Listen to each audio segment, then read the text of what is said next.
यही आगरा है। पेयजल के लिए लोग तरसते थे, डबल इंजन की सरकार आई, गंगा जल आगरा वासियों को पिलाया जा रहा है। मेट्रो आगरा वासियों को मिल गया है, अब आगरा मेट्रो सिटी भी हो गई है। एयरपोर्ट का निर्माण, सिविल टर्मिनल का निर्माण अंतिम चरणों में चल रहा है।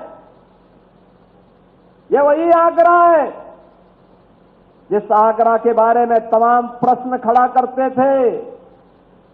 और जब मैं आया था, पिछली सरकार की सोच को देखो, इसी आगरा में ये लोग कहते थे, इन्होंने एयरपोर्ट नहीं बनाया, मेट्रो नहीं दी, पेयजल की सुविधा नहीं दी, यहां के अन्य बुनियादी सुविधाएं नहीं दी।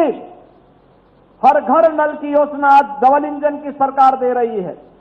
गांव गांव की कनेक्टिविटी को डबल इंजन सरकार कर रही है। सर्वे अटल जी के बटेश्वर को वैश्विक पटल पर लाने का काम एक डबल इंजन की सरकार कर रही है। यहां के पेठा को भी और यहां के लेदर इंडस्ट्री को भी जान देने का काम एक डबल इंजन की सरकार कर रही है। लेकिन पिछली सरकार ने क्या कहा, यहां पे एक म्यूजियम का निर्माण भी लोग करा रहे थे, उसका नाम भी इन्होंने मुगल म्यूजियम रखा।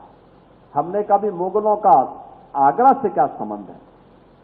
आगरा का संबंध ब्रजभूमि से है, वृंदावन बिहारी लाल से है, राधा रानी से है। और आगरा की पहचान अगर किसी से है तो छत्रपति शिवाजी महाराज से है। और इसीलिए हमने कहा यहां का म्यूजियम का नामकरण मुगल म्यूजियम नहीं होगा, छत्रपति शिवाजी महाराज के नाम पर होगा। छत्रपति शिवाजी महाराज के नाम पर होगा। और छत्रपति शिवाजी महाराज का एक भव्य स्मारक बनाने की कार्य योजना को लेकर के भी सरकार आगे बढ़ चुकी है। बहनों और भाइयों, ये सरकार विरासत को भी और विकास को भी प्राथमिकता के आधार पर आगे बढ़ा रही है। उनकी सोच नकारात्मक थी, तो अपनी नकारात्मक सोच के नाते वे नकारात्मकता पैदा करते थे। और इसीलिए जनता ने उनको न घर का रखा न घाट का रखा। इसीलिए उनकी स्थिति आज खराब है। हमारी सोच सकारात्मक थी, जनता जनार्दन का विकास भी किया, गरीब कल्याणकारी योजनाओं के साथ भी जोड़ा और विरासत का सम्मान करते हुए उनकी पुनर्स्थापना का काम भी हो रहा है।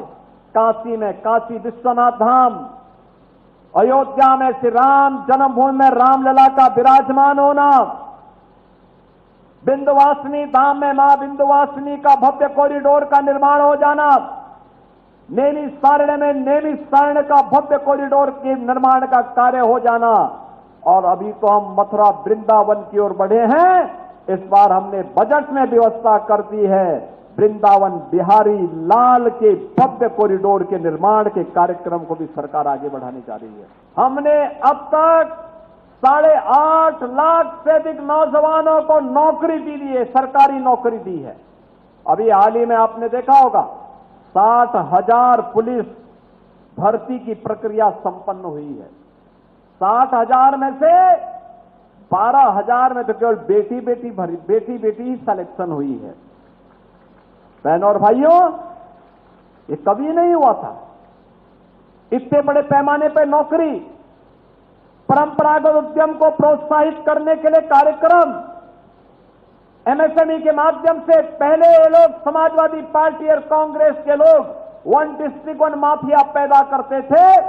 हमने 1 डिस्ट्रिक्ट 1 मेडिकल कॉलेज दिया है। 1 डिस्ट्रिक्ट 1 प्रोडक्ट भी ये डबल इंजन की भारतीय जनता पार्टी की सरकार ने दिया है। नौजवानों को नौकरी मिली, रोजगार के अवसर खुले, प्रदेश विकास के पथ पर आगे बढ़ रहा है। आज देश के सबसे ज्यादा एक्सप्रेसवे यूपी के पास, इंटर स्टेट कनेक्टिविटी यूपी के पास, सबसे अधिक मेट्रो यूपी के पास, सबसे ज्यादा रेलवे का नेटवर्क यूपी के पास, सबसे अच्छी हाईवे यूपी के पास, सबसे ज्यादा एयरपोर्ट यूपी के पास और सबसे ज्यादा युवा ऊर्जा, प्रतिभाशाली युवा उत्तर प्रदेश के पास। आज उत्तर प्रदेश देश के अंदर सर्वाधिक खाद्यान्न पैदा करने वाला राज्य है। आज उत्तर प्रदेश सर्वाधिक आलू पैदा करने वाला राज्य है, सर्वाधिक गन्ना पैदा करने वाला राज्य है, सर्वाधिक इथेनॉल पैदा करने वाला राज्य है।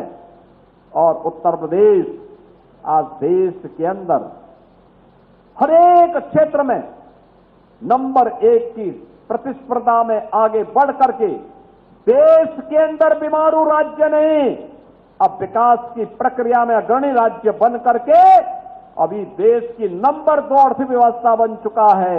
और यही विकास की रफ्तार रही, आने वाले समय में नंबर 1 की अर्थव्यवस्था बनने में ज्यादा देर नहीं लगने वाली है।